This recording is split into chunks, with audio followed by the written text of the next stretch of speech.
Maraming naghihirap, maraming namamatay sa kali. Maraming naghihirap, maraming naghihirap, maraming naghihirap, maraming naghihirap, maraming naghihirap, maraming namamatay sa kali. Paulit-ulit lang yan, walang pagbabago, walang pagbabago, walang pagbabago, walang pagbabago.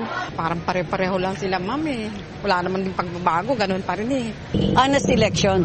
Lahat po ng mga agenda nila, hindi naman po na tinutupad eh. Magpakatotoo lang sila sa sambayan Pilipino. Gawin nila yung kanilang tungkulin. Magtulong-tulong kung anong tama yun ang gawin. Maraming naghihirap, maraming naghihirap. Walang pagbabago, walang pagbabago. Pare-pareho lang sila, ma'am eh. Pare-pareho lang sila, ma'am eh. Pare-pareho lang sila, ma'am eh. Pare-pareho lang sila, ma'am eh. Magtulong-tulong kung anong tama yun ang gawin. Magtulong-tulong kung anong tama yun ang gawin. Magtulong-tulong kung anong tama yun ang gawin. Sarili ko muna eh, bago sa ito. Siguro gagawin ko yung mga dapat, yung mga tama.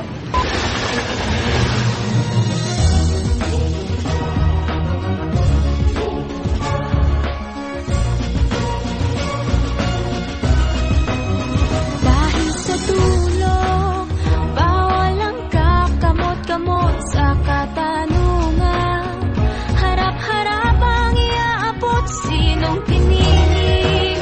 Pag ang tinta ay humalik sa daliling siyang ginamit at nagturong na wala ay maibalik. Dapat tama, dapat tama, dapat tama, dapat tama, dapat tama, tama. Pinantama ba din natin ginagawa? Paulit-ulit na lang na ito ang bagong simula. Simula ng simula, bakit walang natatapos? Atras na bati, lagi pudpud ng swelas ng sapatos. Ilang beses na nga ako, ilang beses na ba ako? Bakit natin subukan at tulungan at umako? Bumahagi sa bigat na matagal na natin pasan. Pag tayo'y nagsama-sama, lahat ay malalampasan. May mas maayos na bukas para sa ating mga anak. Ang unang hakbang ay piliin ang tamang nakatatak na pangalan sa balota. Huwag na tayong magpauto na sa atin ang kapangyarihan. Pag tayo ang kumibo, nanggigigil mong itigil ang pagsisi sa sutil na nasa pwestong di ka nakilala. Kapag siningil sa lahat ng kanyang pangakong patagal ng patagal. Kung di tayo kumbinsido, huwag na natin Dahil ihalal. sa dulo, bawal ang kakamot-kamot sa katanungan.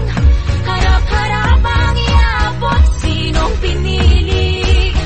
Pag ang tinta ay humalik sa daliling siyang ginamit at nagturong na wala ay maibalik. Dapat tama, Isipan sa salita, dapat tama, lalong-lalo na sa gawa. dapat Sama-sama tama, natin itama ang mali.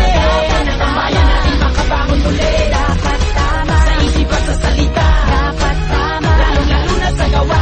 Sama-sama natin itama ang mali. Ang bayan natin makabangon muli. dapat Itama natin ang gabay, huwag na tayo magreklamo. Itaas sa kamay na gusto ng pag-asenso. Balikat na magkakapay, hindi tayo susuko. Malakas na boses, sabay-sabay marami. Itama natin ang gabay, huwag na tayo magreklamo. Itaas sa kamay na gusto ng pag-asenso. Balikat na magkakapay, hindi tayo susuko. Malakas na boses, sabay-sabay mangako. Walang magpapaloko, wala nang manluloko. Ang mga botanteng Pilipino ay di mga bobo lumiyak pag madilim. Ituwid ang tiwali, hindi ganun kasimple to. Di kailangan magmadali. Ang tiwalang inagaw sa tao ng maning-mani. Kahit saan natin pilitin na tingnay maling-mali. Umahon sa kahirapan at lumangoy sa kumuloy. Kahit ano pang iharang ay tumuloy ng tumuloy. Pagdating ng eleksyon, pagdating ng eleksyon, pagdating ng eleksyon, pagdating ng eleksyon, pagdating ng eleksyon, ito ang dapat na panata. Isulat kung sino bang talagang sa tingin mo'y tama. At sa araw na napakapihira lang dumaan, dapat sa may katuturan, huwag kang mag